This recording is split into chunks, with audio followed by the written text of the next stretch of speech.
যারা এখানে কাজ করতো, যারা এখানে বিক্রি করতো, এটা তো চুরিও করতো না, বাটপাড়িও করতো না, একটা প্রোডাক্ট বিক্রি করতো, একটা ব্যবসা, তাদের কি হবে? যে কোনো দোকানদার আছে প্রত্যেকটা দোকানে মনে হলেন 3-4টা করে লোন আছে। রাজধানীর ফুটপাত ও সড়ক দখলমুক্ত করতে ঢাকা মেট্রোপলিটন পুলিশের 5 দিনের বিশেষ অভিযান শেষ হলেও মিরপুরে স্থায়ী পরিবর্তনের চিত্র মিলছে না। অভিযানের সময় সাময়িকভাবে সরে গেলেও কিছুদিনের মধ্যে আবার ছোট পরিসরে ফিরে আসছে অবৈধ ব্যবসায়ীরা। আমরা একটা শৃঙ্খলাবদ্ধই চাই, আমরাও চাই না যে এই যে রাস্তাঘাটে জীবন আমরাও চাই না, কিন্তু আমরা চাই এখন করতেছি পেট ঠেকা। আমাদের অবস্থান নাই যে 10 লাখ 20 লাখ 30 লাখ টাকা দিয়ে একটা দোকানে অ্যাডভান্স নিয়ে ভিতরে পজিশনে যাব।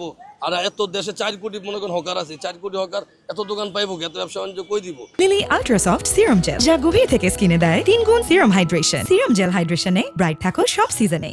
কিন্তু আমাদের তো এইখান থেকে আমরা চলি, খাই দাই, তো আমাদের তো একটা ব্যবস্থা করতে হবে। তো ব্যবস্থা করলে ইনশাল্লাহ ভালোই হবে, খারাপ হবে না। যে কোনো দোকানদার আছে প্রত্যেকটা দোকানে মনে হলেন 3-4টা করে লোন আছে একটা দোকানে, ঠিক আছে, 3-4টা করে বই আছে। কিস্তি মিস্তি এগুলো নিয়ে তো আমরা খুব একটা দুর্ভোগের ভিতরে আছি, ঠিক আছে। দোকানিরা বলছেন, জীবিকার তাগিদেই তারা ফুটপাতে ফিরতে বাধ্য হচ্ছেন। অনেকেই এখন আগের তুলনায় সতর্ক হয়ে সীমিত আকারে ব্যবসা চালাচ্ছেন, আবার কেউ পরিস্থিতি স্বাভাবিক হওয়ার অপেক্ষায় রয়েছেন। তাদের মতে প্রশাসনের নজরদারি কমলেই পুরনো চিত্রে ফিরবে সবকিছু। আমরা তো মার্কেটের ব্যবসায়ী, মার্কেটে আপনার পরিবেশ ভালোর জন্য ফুডটা একটু ক্লিয়ার থাকতে হয়। ফুড ক্লিয়ার থাকলে মার্কেটের ব্যবসায়ীদের জন্য ভালো হয়। আর ফুডের যে গ্যাদারিংটা করে, এতে মার্কেটের অনেক সমস্যা হয়, বেচা কেনার সমস্যায় কাস্টমার আসতে পারে না, দাঁড়াইতে পারে না, পার্কিং করতে পারে না, খুবই ব্যাহত। কিন্তু এদেরকে একটা স্থায়ীভাবে সরকারিভাবে একটা জায়গায় দিলে তারাও ব্যবসা করে চললো, তাদেরও তো ফ্যামিলি আছে।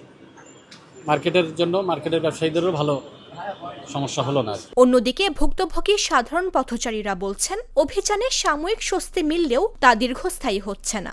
পুনর্বাসনের উদ্যোগ ছাড়া শুধু উচ্ছেদ অভিযান দিয়ে সমস্যার সমাধান সম্ভব নয় বলেই মনে করছেন অনেকেই। একটা আপনার নির্দিষ্ট করে একটা জায়গা যদি দেখা দেওয়া হয় যে তোমরা এর বাইরে আসতে পারবে না বা এটুকুর ভিতরে তোমরা করবা, বা একটা পুনর্বাসনের যদি ব্যবস্থা স্থায়ীভাবে যদি করে দেওয়া হয়, তাহলে মনে হয় এরাও পরিবার নিয়ে বাঁচতে পারবে।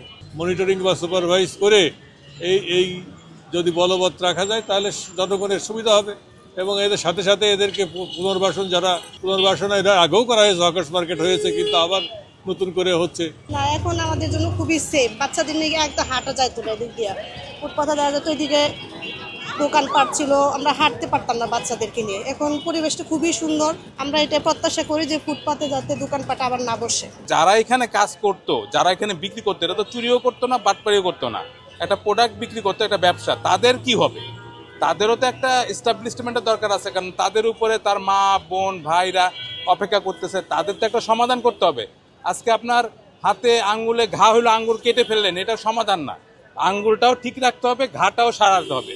তা আমার এই যে এরা কারো না কারো ভাই বোন বাপ মা আছে, তাদের সমাধানটা কি করলেন? ফুটপাতের যদি আলাদা একটা ব্যবস্থা করতে পারে সরকার, তাহলে এই ফুটপাতের লোক থাকবে না। যেরকম এই মার্কেটের, এরাও কিন্তু ফুটপাতে ছিল এককালে, এদের এই মার্কেট করানোর পরে মার্কেট কিন্তু হয়ে গেছে। এখন যদি এদের জন্য যে কোনো একটা ব্যবস্থা করা হয়, তাহলে এরাও আর ফুটপাতে বসবে না। বিশেষজ্ঞদের মতে, বিকল্প কর্মসংস্থান ও পরিকল্পিত পুনর্বাসন ছাড়া এ ধরনের উদ্যোগ টেকসই ফল দিতে পারে না। ফলে অভিযান শেষ হলেই আবার দখল ফিরে আসে।